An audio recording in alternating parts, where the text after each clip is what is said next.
ตั้งเฮาก็สิโทรใส่ตั้งอยู่บ้านก่อนบัดนี้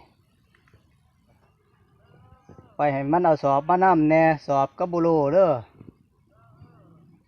เฮ็ดละไปตั้งเฮาก็พยายามตามหลังอยู่บนหันก่อนเพราะว่าซ้ำเข้าขึ้นมาฮอดมา2 คนจ้ะนี่โอ้ที่แม่นว่าแบตโทรศัพท์เพิ่นเบิดแหละ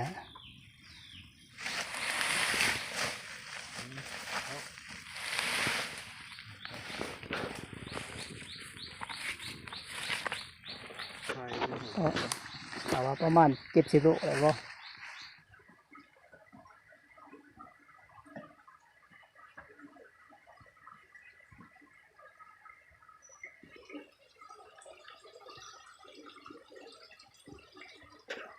สบายดีเด้อทุกคนมาพบมาพอกับตั้งในพานเฮามื้อนี้ในพานเฮาสิขึ้นภูไปหาเหล่ายามกับลักเฮาสิไปคนเดียวเพราะว่าเฮาโทรใส่ในพานหน่อยเฮาบ่ติดสิแม่นบ่าแบตโทรศัพท์ของเพิ่นเบิดจังได๋เอาใจช่วยน้ำกันพี่ๆน้องๆเฮามาหลุดน้ำกันคันเฮาโศกเข้ามานเฮาจังสิโทรใส่ทั้งบ้านทางเฮาได้เลาะมาตอนนี้เฮาก็มาหอดบนแถวสวนมันเฮาสลามสวนมันเฮาสิหาดอกยามแถวโน่นเบิ่ง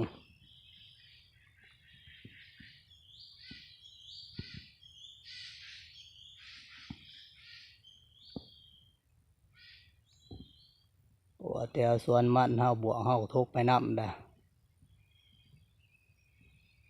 ก็ว่าสิทกเพราะว่ายามนี่อากาศหนาวเพราะว่ายามเฮ็ดออก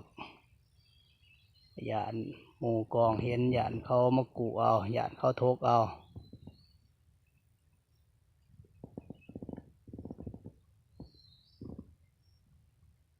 บ่อนสลามสวนมันเฮาก็เป็น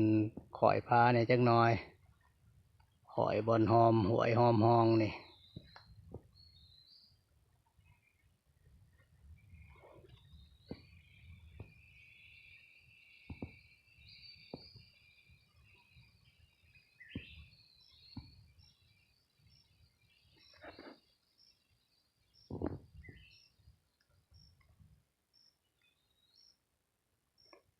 จังรุดน้ำกันบัดนี้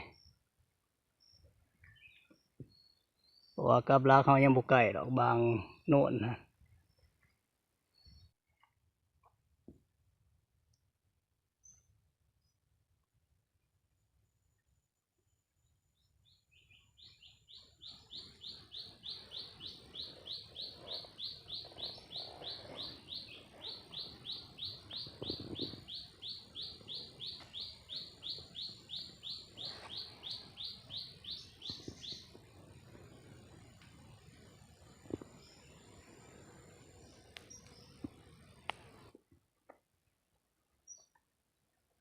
ตอนหมูเขาพอดีนอนเสื้ออยู่เนาะ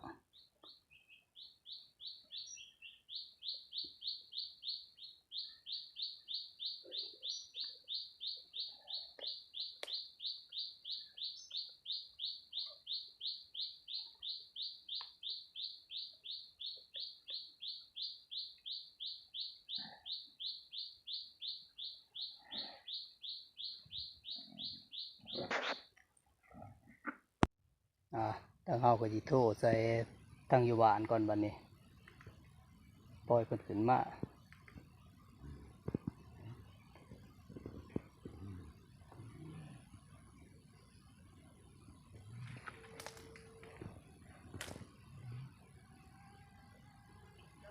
จะได้ล่ะโทรติดบ่ล่ะ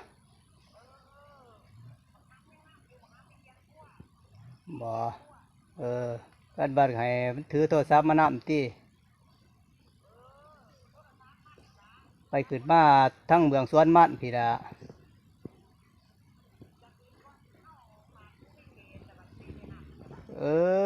ทั้งเมืองคำกี่เฮียนี่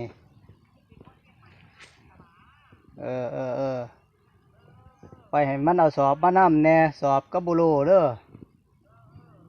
นี่ละ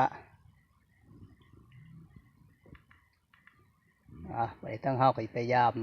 สามหลังอยู่บนหันก่อนเพราะว่าสามเข้าขึ้นมาหอดในตอนนี้เฮาก็ยามแถวทางสวนมันเฮาแล้วเบิดละพี่ๆน้องๆแถวซ้ายถึงบ่ถึกหยังเพราะว่าสัตว์บ่ผ่านใครแน่ตั้งแต่ว่าถือหมูหน่อยอยู่บนดุมบนแถวสวนมันเฮาใครแน่ตั้งแต่เฮามานจบเจือในตอนนี้เฮาสิถาทั้งในพานเฮาซับในพานเฮาสิไปถาอยู่หวยรุมพุ่นดะเพราะว่าบนหวยมันมีน้ำแน่พอเฮาเลยพักผ่อนกินน้ำกินในตอนนี้เฮาก็อยากน้ำละเฮาสินั่งถาเขาอยู่หวยพุ่นดะซ้ำเข้ามานี่เป็นเวลา11 โมงซ้ำเข้ามาหอดรับหมอง2 ชั่วโมงพุ่นดะ12หรือว่าบ่าย1พุ่นดะก็จังสิมาหอดเอาจะเป็นนางถาเขาตั้งอยู่หวยนะตั้งเฮาก็ได้มาหอดหวยละเฮาที่นั่งถาในบ้านเฮาอยู่นี่ละตอนเพิ่นมาหอดเฮาก็จังสียางขึ้นไปหาหมูหน่อยเฮาอยู่เทิงพุ่นเพราะว่าจังไปเบิ่งน้ำกันไปดูดน้ำกันจังมันหน่อยมันใหญ่ทำไรเพราะว่าทั้งในบ้านเฮาก็บ่ท่านได้เข้าใกล้ตอนนี้เพิ่นโทรมาล่ะจังมาหอดไซตอนทั้งในบ้านเฮากำลังมาหอดพอดี12 โมงปลายปัญหาในบ้านหน่อยดิแล้วบ่ได้มาบ่มา2 คนจ้ะนี่ที่แม่นว่าแบตโทรศัพท์เพิ่นเบิดเนี่ย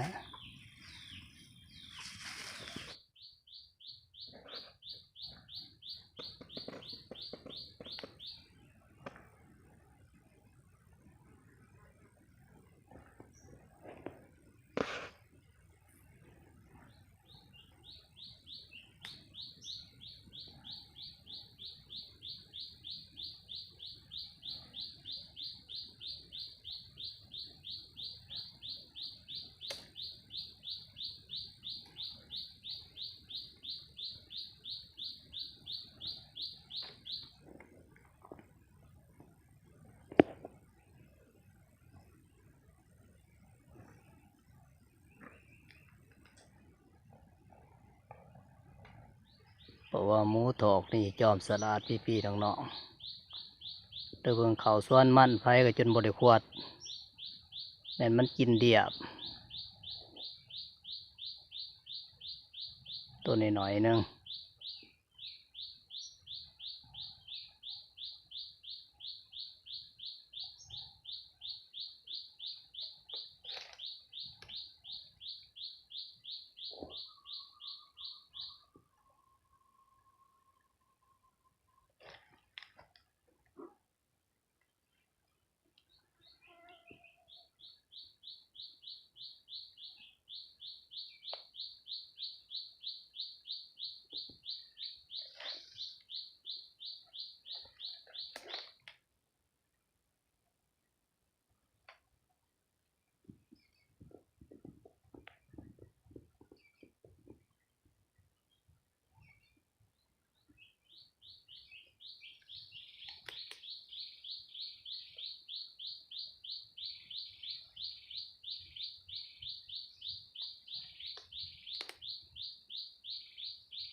นี่ก็วายโม่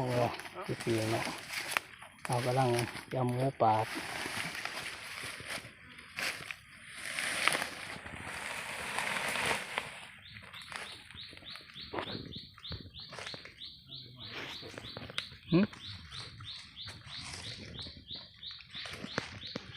ตัดเถอะนะเผื่อ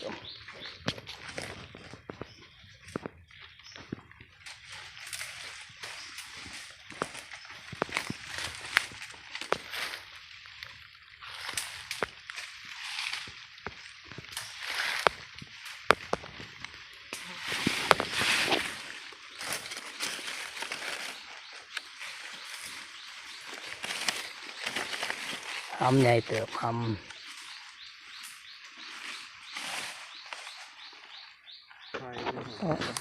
แต่ว่าประมาณ70 โลเลยบ่ 70-80แล้วเนาะ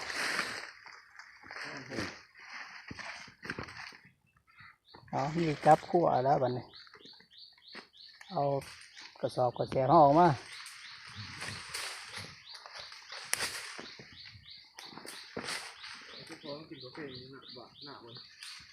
ค่ะซื้อข้าวปั่นหนึ่งกินกับน้ำตาลเอาน้ำตาลมะฝ่ายกินเลยเดียวแต่ว่าหมดจะกินนะบ่มะโอ๊ตเอามากินอยู่นะเห็นไหม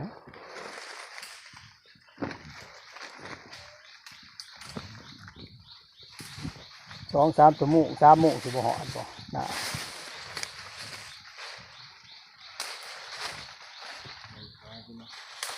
ฮะ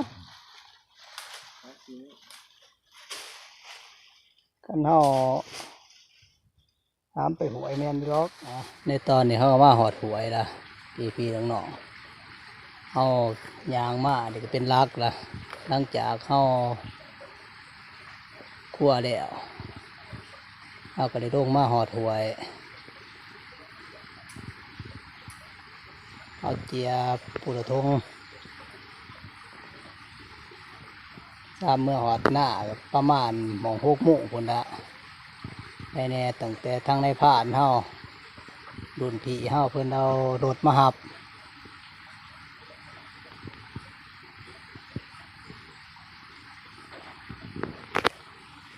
ไปพอกันอยู่เครื่องทางพุ่นละตามเพิ่นมา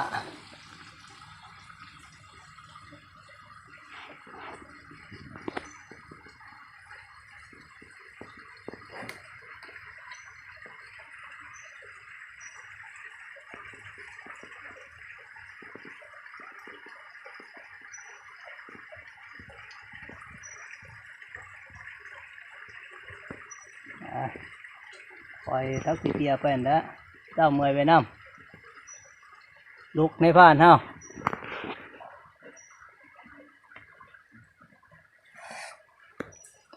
ว่าเฮาบ่มีไฟที่ละจะน้อยคำมือตื่นตาสีบ่เห็นหุง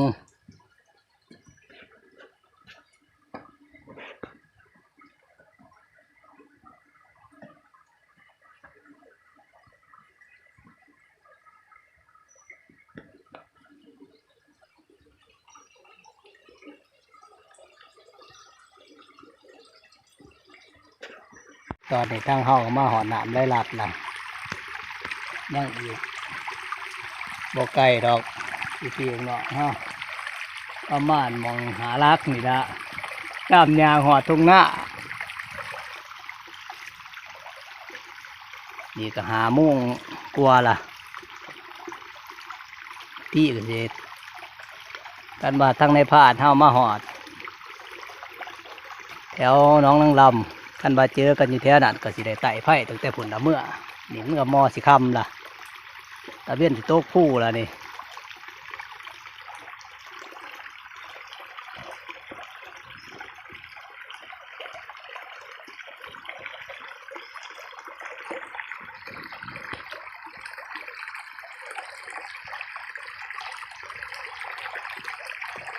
ตามเฮามาหอดพอดี6 โมงนะแค่แน่ตั้งแต่ในพาดเฮาเพิ่นไปรัดอยู่เครื่องทางแต่ว่าเฮาได้มาหอดเบ็ดน่าจะหน้าไปจัง การว่า เพิ่นว่าเอากุญแจมาเปลี่ยน เพิ่นเอารถมาก็มาหอดตั้งแต่หน้าก็เจ้านี่เพราะว่าเส้นทางไปก็ยังค่าเขาเพิ่น จับกูปรับกับหันออกเลย สำหรับมื้อนี้ทั้งในพาดเฮาจากลาพี่ๆน้องไปก่อนเมื่อหนาจังสิดุดกันต่อ นั่นนะผู้เจ้าว่าจะบ้านนั่นจะโทษแต่ผู้อยู่บ้านได้แรงหักโทรศัพท์แบบโบราณตอนมาปลูกเขามาอัน ก่อนก็ซื้อเนาะหัวให้หมด หัวไอ้บัดเทิงมาสิ หัวแล้วพวกไปคว้ามาว่าแบ่งกันหัว